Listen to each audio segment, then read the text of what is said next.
আসসালামু আলাইকুম রহমতুল্লাহি ওয়া বারাকাতুহু। সম্মানিত দর্শক, বাংলাদেশের রাজনীতি ক্রমশ জটিল থেকে জটিলতর হচ্ছে, বিশেষ করে আন্তর্জাতিক অঙ্গনে। আপনারা জানেন যে বাংলাদেশে এখন অন্তত ৫টি পঞ্চপাণ্ডব বলতে পারেন, ৫টি রাষ্ট্র সরাসরি আমাদের রাজনীতির ব্যাপারে নাক গলাচ্ছে, অভ্যন্তরীণ বিষয়ে হস্তক্ষেপ করার চেষ্টা করছে এবং বন্ধুর বেশে আমাদের বুকে অথবা পিঠে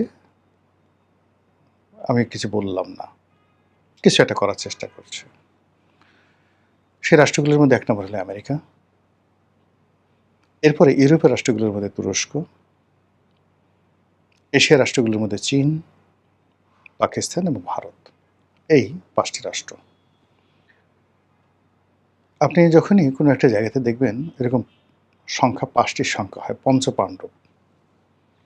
সেই পঞ্চপাণ্ডব যখন কোথাও একত্রিত হয়, সেখানে একটা যুদ্ধ অনিবার্য হয়ে পড়ে। যেকোনো একটা জায়গাতে কতগুলো ট্রায়াঙ্গল রয়েছে। যেমন ধরুন দুটো পক্ষের মধ্যে সংঘর্ষ, ৩টি পক্ষের মধ্যে সংঘর্ষ, এটিকে ট্রায়াঙ্গল বলা হয়। আরেকটিকে বলা হয় পরস্পর বিরোধী। আরেকটা হচ্ছে চতুর্মুখী। কিন্তু যেখানে ৫টি কোণ থাকে, ৫টি ক্ষেত্র থেকে অধিক্ষেত্র থেকে ৫ ধরনের সিদ্ধান্ত আসে, এটিকে আমরা জ্যামিতির ভাষায় বলি রম্বস। আর সেই রম্বস যখন রাজনীতির ময়দানে আসে, তখন কোনো অবস্থাতেই যুদ্ধ এড়ানো যায় না এবং সেই যুদ্ধের পরিণতি মারাত্মক আকার ধারণ করে। বাংলাদেশে এখন যে ৫টির কথা বললাম রাষ্ট্রশক্তি, পঞ্চপাণ্ডব, ঠিক একই অবস্থা দেখেন এখন ইরানে ঘটছে। সেখানে Iran, America, Israel, Iran, America, Israel. এরপর রাশিয়া এবং চীন। দেখেন ৫টা রাষ্ট্র। এই ৫টি রাষ্ট্রের যে স্বার্থ এবং অন্যান্য যে বিষয়, এই পুরো বিষয় পুরো মধ্যপ্রাচ্য, হরমুজ প্রণালী এবং আরেকটা হরমুজ প্রণালীর মধ্যে গুরুত্বপূর্ণ আরেকটি প্রণালী রয়েছে, যেটা বাব আল মান্দ, ইয়েমেনের কাছাকাছি, যেটি হুতিরা নিয়ন্ত্রণ করতে পারে। তো এই বাব আল মান্দ এবং হরমুজ, এই দুটো যদি বন্ধ করে দেওয়া হয় পরিপূর্ণভাবে, পুরো মধ্যপ্রাচ্যের যে তেল, এটির অলমোস্ট 60% তারা নিয়ন্ত্রণ করতে পারবে। তো সেই বিষয়গুলো এখন খেলছে ৫টি পক্ষ। এর কারণে দেখুন বারবার সমঝোতা হচ্ছে, বন্ধ হচ্ছে, আবার সেই যুদ্ধ শুরু হয়ে গেছে। বাংলাদেশে একই অবস্থা। বাংলাদেশে ১৭টি বছর ধরে আওয়ামী লীগ প্রাণান্ত চেষ্টা করেছে মোটামুটি একটা সমঝোতাপূর্ণ সম্পর্ক ৩টি শক্তির সঙ্গে রাখার জন্য। ১ নম্বরে ভারত, ২ নম্বরে চীন। এখানে তারা মোটামুটি সফল হয়েছে। কিন্তু আমেরিকার সঙ্গে তারা পেরে ওঠেনি। শেখ হাসিনা প্রাণান্ত চেষ্টা করেছিলেন আমেরিকার সঙ্গে একটি সম্পর্ক, যেটা পাকিস্তান করেছে। পাকিস্তান চীনের সঙ্গে সম্পর্ক রাখছে, আমেরিকার সঙ্গে সম্পর্ক রাখছে। আবার রাশিয়ার সঙ্গে, ইরানের সঙ্গেও কিন্তু তার সম্পর্ক ভালো আছে। এটা পাকিস্তানের ভৌগোলিক অবস্থা, পরমাণু শক্তি, অন্যান্য সব মিলে হয়তো পাকিস্তান পেরেছে, বাংলাদেশ সেটা পারেনি। কিন্তু এখন যে অবস্থা তৈরি হয়ে গেছে, সে অবস্থা হলো যে এই যে পঞ্চপাণ্ডব ৫টি দেশ, এই ৫টি দেশের ভিন্ন ভিন্ন স্বার্থ রয়েছে। আবার তাদের অভিন্ন স্বার্থ রয়েছে ৫টি দেশের। আবার ৫টি রাষ্ট্র ২টো বলয়, ৩টি বলয়, প্রথমত ৩টি বলয়ে তারা বিভক্ত হয়ে কাজ করছে। যেমন চীন এবং পাকিস্তান একত্র হয়ে কাজ করছে, এটা হলো একটা বলয়।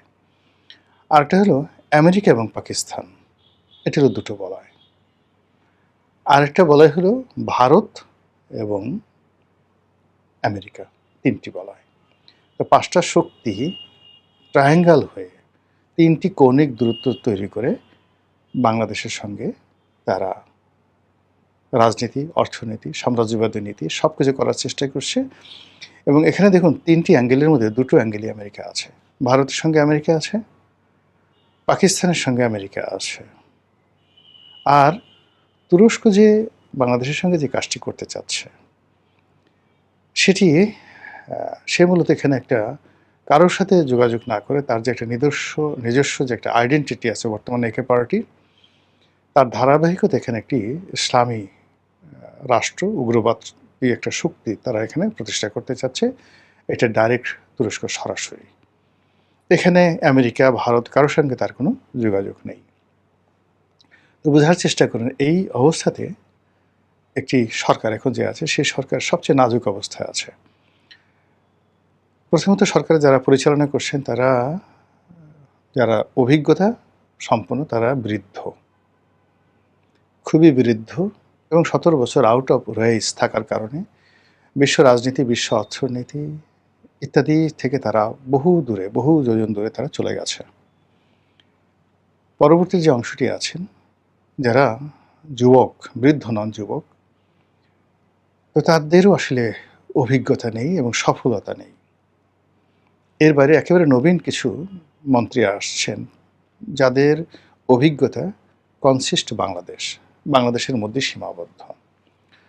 কাজে এ সকল বৃহৎ শক্তির ডেপুটি সেক্রেটারি পর্যায়ের একজন ঝানু, আমলা, কামলা অথবা ধরুন সেই দেশে একজন রাজনীতিবিদ তাদের সঙ্গে টেবিলে বসে 1 to 1 আলোচনা করে দেশের সমস্যার সমাধান করার মতো মানে কেউ নেই।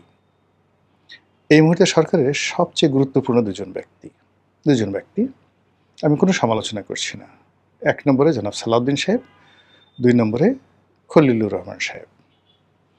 এখন সালাউদ্দিন সাহেব এবং খলিলুর রহমান সাহেব নরেন্দ্র মোদীর সঙ্গে বা ডোনাল্ড ট্রাম্পের সঙ্গে বৈঠক করবেন সেটা অনেক পরের বিষয়। খালি জাস্ট দেখুন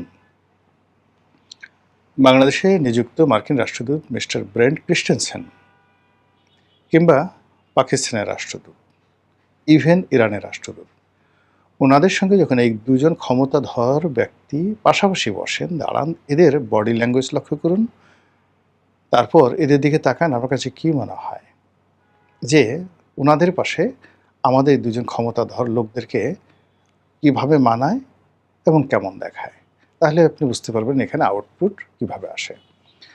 অথবা ধরুন প্রধানমন্ত্রী, এখন প্রধানমন্ত্রীকে উপস্থাপন করার জন্য সামাজিক মাধ্যম এখন একটা গুরুত্বপূর্ণ প্ল্যাটফর্ম।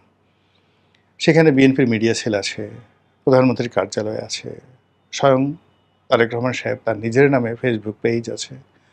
অহরহ প্রতিদিন সেখানে ভিডিও দেওয়া হচ্ছে, বিভিন্ন গুরুত্বপূর্ণ ইভেন্টের ছবি দেওয়া হচ্ছে এবং লক্ষ্য করুন যে গত 4 মাসে এটি জ্যামিতিক হারে কমেছে। এখন এই সকল পেজের যে কোনো খবর মানে তাদের ব্যাপারে মানুষের কোনো আগ্রহ নেই, লাইক কমেন্ট কিচ্ছু নেই। ফলে এই সরকারকে সবাই বলতো যে এটি ফেসবুকের সরকার, সেই ফেসবুকের সরকার এখন টেক্সটবুকের সরকার হয়ে গেছে। তো এই সকল পেজে যেটি দেখা যায় যে স্বয়ং সরকার প্রধান তার জীবনের বা দৈনন্দিন কর্মের উল্লেখযোগ্য বিষয়গুলো আপনি কি দেখেন? তিনি ফ্যামিলি কার্ড বিতরণের জন্য ঢাকার বাইরে যাচ্ছেন, নিজ হাতে কোদাল দিয়ে মাটি কাটার জন্য ঢাকার বাইরে যাচ্ছেন গাড়িতে করে। নাসিরুদ্দিন পাটোয়ারি বলছেন যে এই কাজগুলো আপনি গাড়িতে করে যাচ্ছেন প্রেম করার জন্য। বুঝেন প্রধানমন্ত্রীর মর্যাদাটা কোন পর্যায়ে উঠে গেছে বা নেমে গেছে। তারপর তার যে রাষ্ট্রীয় আচার, সেই আচারে গিয়ে দেখুন যে যখন কোনো একজন রাষ্ট্রদূত যাচ্ছেন তার সঙ্গে দেখা করার জন্য, সেখানে প্রধানমন্ত্রী ছবি তুলছেন, কথা বলছেন। How does it looks? এটা দেখতে আপনার কাছে কেমন লাগে? এরপরে তিনি অন্যান্য যে সকল বৈঠক করছেন, নন ফরমাল ওয়েতে অনেকের সঙ্গে কথা বলছেন, প্রতিদিনই একটা না একটা ঘটনা ঘটছে। এই পুরো জিনিসগুলোর মধ্যে আপনি দেখবেন যে সরকার আসলে হাঁপিয়ে উঠছে। তারা সিদ্ধান্ত নিতে পারছে না যে কখন কি করা দরকার। ঠিক সেই সময়টিতে এখানে এই যে ৫টি পক্ষ পঞ্চপাণ্ডব, এই পঞ্চপাণ্ডবের ৩টি ট্রায়াঙ্গেল, এর বাইরে সরাসরি দুটো রাষ্ট্র সিঙ্গেল ওয়েভে খেলছে। তো সেই ৩টি রাষ্ট্রের মধ্যে ডাইরেক্ট বেসিক সিঙ্গেল ওয়েভে খেলছে চীন, সিঙ্গেল ওয়েভে খেলছে তুরস্ক আর দিল্লি। তো বাকি বিষয়গুলো নিয়ে যদি আমি বলতে যাই, এতে করে আপনাদের ধৈর্যচ্যুতি ঘটবে এবং ভিডিওর পরিমাণ বড় হবে। আমি শুধু দিল্লিকে নিয়ে মানে যতটুকু আমি বুঝেছি সেটা হলো দিল্লি সেই 2017-18 সন থেকেই আওয়ামী লীগের উপর বিরক্ত। এর কারণ হলো দিল্লি মনে করছে দুটো বিষয় দিল্লির অ্যাজ এ হোল, যে আওয়ামী লীগ নামক যে দলটি বাংলাদেশের যে স্বাধীনতাটি বা শেখ পরিবার, এটি মূলত দিল্লির অবদান রাষ্ট্রীয়ভাবে। তো তারা তাদেরকে সবসময় চেয়েছে দিল্লির দাস বা দিল্লির দাসী হিসাবে। এখানে বাংলাদেশে যিনি রাষ্ট্রদূত আসবেন, তিনি ডিপটি অ্যাম্বাসেডর হন বা অ্যাম্বাসেডর হন, তিনি প্রধানমন্ত্রীর দরবারে সর্বেসর্বা থাকবেন। কিন্তু যে কোনো কারণে হোক শেখ হাসিনা বা বঙ্গবন্ধু এরা দুজনই এই জিনিসটি কখনো মানতে পারেননি। তো মানতে না পারার কারণে অনেক রাজনৈতিক ঘটনাগুলো ঘটেছে, যেগুলো বিভিন্ন বইতে ঐতিহাসিকভাবে এই বিষয়গুলো উঠে এসেছে। যারা বঙ্গবন্ধুর ঘনিষ্ঠজন ছিলেন, ইসলামপন্থী সাংবাদিক বা শেখ হাসিনার ঘনিষ্ঠজন ছিলেন, তারা কিন্তু এই বিষয়গুলো জানেন যে আসলে পর্দার আড়ালে কী ঘটনাগুলো ঘটে। তো যেটা বলছিলাম যে 2016-17 সনের পরেই শেখ হাসিনা প্রাণান্ত চেষ্টা করেছেন ইন্ডিয়ার একটা বলয় থেকে বের হয়ে আরেকটি বলয় তৈরি করার জন্য, এবং ইন্ডিয়া ঠিক সেই সময়টা থেকেই বিএনপির সঙ্গে জামাতের সঙ্গে বিভিন্ন অ্যাঙ্গেলে তারা যোগাযোগ শুরু করেছে। কিন্তু এই দুটো দলকে কখনোই তারা প্রেডিক্টেবল অবস্থায় পায়নি। ঘুরে ফিরে তাদের কাছে মনে হয়েছে আওয়ামী লীগই মন্দের ভালো। এবং এইভাবে টানাপোড়েনে যখন 2018 সালের যে নির্বাচনটা হলো, বলা হয়ে থাকে 2018 সালের নির্বাচনে ইন্ডিয়ার যে মাস্টার প্ল্যান ছিল বা শেখ হাসিনার যে ডিজায়ার ছিল, এটার অ্যাগেনস্টে গিয়ে সম্পূর্ণ চীন এখানে খেলে দেয়। এবং চীন যেভাবে ডিজাইন করে নির্বাচনের ঠিক একদিন আগে, ঠিক সেইভাবে নির্বাচনের ফলাফল হয় এবং আওয়ামী লীগের যে রাজনৈতিক মৃত্যু, বিশ্বাসযোগ্যতা, গ্রহণযোগ্যতা একেবারে জিরোতে পৌঁছে যায়। Sheikh Hasina become just a puppet. সবাই যেভাবে 2018 সনে তাকে বিশ্বাস করেছিল, সেখানে নির্বাচনটি যদি 100% অ্যাকুরেট হতো, সেই নির্বাচনে যদি শেখ হাসিনা পরাজিত হতেন, তবু তিনি অমরত্ব লাভ করতেন এবং 2014 সালের নির্বাচন নিয়ে কেউ প্রশ্ন করতো না, নো ওয়ান। কিন্তু সেখানে এমনভাবে একটা ঘটনা ঘটানো হয়েছে, জাস্ট নির্বাচনের 4-5 দিন আগের থেকে গ্রাউন্ড ওয়ার্ক করেছে। আমরা ফিল্ডে যারা ছিলাম আমরা টের পেয়েছি। আমরা 16 ডিসেম্বর, 29শে ডিসেম্বর নির্বাচন, 30শে ডিসেম্বর নির্বাচন হলো, আমরা 16 ডিসেম্বর থেকে টের পেয়েছি যে সামথিং হ্যাপেন, যেটা সরকারের নিয়ন্ত্রণে নেই, মিলিটারির নিয়ন্ত্রণে নেই, পুলিশের নিয়ন্ত্রণে নেই, কে যেন খেলছে। এবং এই খেলাধুলা যে কেবলমাত্র বিএনপির মধ্যে ছিল, আওয়ামী লীগের মধ্যে ছিল, নট লাইক দ্যাট। প্রত্যেকটা রাজনৈতিক দলের যারা শীর্ষ নেতৃত্ব, তারা এই যে যা কিছু হচ্ছে তারা জানত। এবং আমরা যারা মাঠে ছিলাম আমরা সবাই বলির পাঠা হয়েছি। এর ফলে কী হলো, এই নির্বাচনের ফলাফল হওয়ার পরে শেখ হাসিনা গণতান্ত্রিক বিশ্বে, গণতান্ত্রিক রাজনীতিতে এবং বাংলাদেশের মানুষের কাছে বিশ্বাসযোগ্যতার ক্ষেত্রে একেবারে জিরোতে গিয়ে পৌঁছছেন, বিরক্তিকর একটা জায়গাতে গিয়ে পৌঁছেন। তারপরে তিনি চেষ্টা করেছেন বিভিন্ন অ্যাঙ্গেলে আবার একটি সমঝোতা করার জন্য, কিন্তু সেটা তিনি পারেননি। এরপরে করোনা আসছে, এরপরে ইউক্রেনের যুদ্ধ আসছে, অনেক কিছু। ভারতীয় নরেন্দ্র মোদীর ক্ষমতা দুর্বল হয়ে গেছে এবং এরপর তিনি ক্ষমতাচ্যুত হয়ে এখন দিল্লির অধীনস্থ হয়ে আছেন। এখন দিল্লি আওয়ামী লীগকে নিয়ে এবং শেখ হাসিনাকে নিয়ে খেলছে। কিন্তু খেলার আগে দিল্লি বেশ কয়েকবার চেষ্টা করেছে জামাতের সঙ্গে একটা সমঝোতা করার জন্য, তারা চেষ্টা করেছে বিএনপির সঙ্গে সমঝোতা করার জন্য। এটা এখন ওপেন সিক্রেট। কিন্তু গত 4 মাসের ধারাবাহিকতায় কিংবা ধরুন গত 2 বছরের ধারাবাহিকতায় দিল্লি এককভাবে বিএনপি এবং জামাত কাউকে বিশ্বাস করতে পারছে না। আবার তারা মনে করছে যে মন্দের ভালো হিসেবে আওয়ামী লীগ তাদের কৌশলগত পার্টনার। কাজেই শেখ হাসিনাকে রেখে হোক, শেখ হাসিনাকে বাদ দিয়ে হোক, আওয়ামী লীগের মাধ্যমেই তারা বাংলাদেশে তাদের যে মিশন, সেই মিশনটা তারা চালু করতে চায়। এবং এটার প্রেক্ষিতে একটার পর একটা তারা যাকে বলা হয় ছক্কা মেরে যাচ্ছে। শেখ হাসিনাকে দিয়ে যে সকল কথা বলানো হচ্ছে বা তিনি যে সকল কথাবার্তা নিজে স্বপ্রণোদিত হয়ে বলছেন, যেটা দিল্লি আবার ওন করছে এবং শেখ হাসিনা আসতে চান, সরকার তাকে আইনগতভাবে ফেরত আনতে চান। শেখ হাসিনা জোর করে বাংলাদেশে এসে তিনি তার রাজনৈতিক অধিকার প্রতিষ্ঠা করতে চান। অন্যদিকে সরকার তাকে আসার সঙ্গে সঙ্গে গ্রেপ্তার করতে চান। এইগুলোর যে সেন্টিমেন্ট, পাবলিকের সেন্টিমেন্ট, এটি ভারত তীক্ষ্ণ দৃষ্টিতে দেখছে এবং দেখার পরে ভারতের যে সাম্প্রতিক যে কথাবার্তা, সেই কথাবার্তায় তারা আরও নিশ্চিত হয়ে গেছে যে দে আর রাইট। তারা যে আওয়ামী লীগের পক্ষে আছে, এখনও পর্যন্ত আওয়ামী লীগ বাংলাদেশের সবচেয়ে সুসংবদ্ধ রাজনৈতিক দল। এখনও পর্যন্ত তারা অর্থনৈতিকভাবে সচ্ছল। এখনও পর্যন্ত রাজনৈতিক দলগুলোর মধ্যে মানে নেতৃত্বের পর্যায়ে শেখ হাসিনার যে কমান্ড রয়েছে, সেই কমান্ড এখন জামাতের আমিরের নেই তার নিজের দলে। বর্তমান প্রধানমন্ত্রী তার নিজের দলের মধ্যে তার সেই কমান্ড নেই।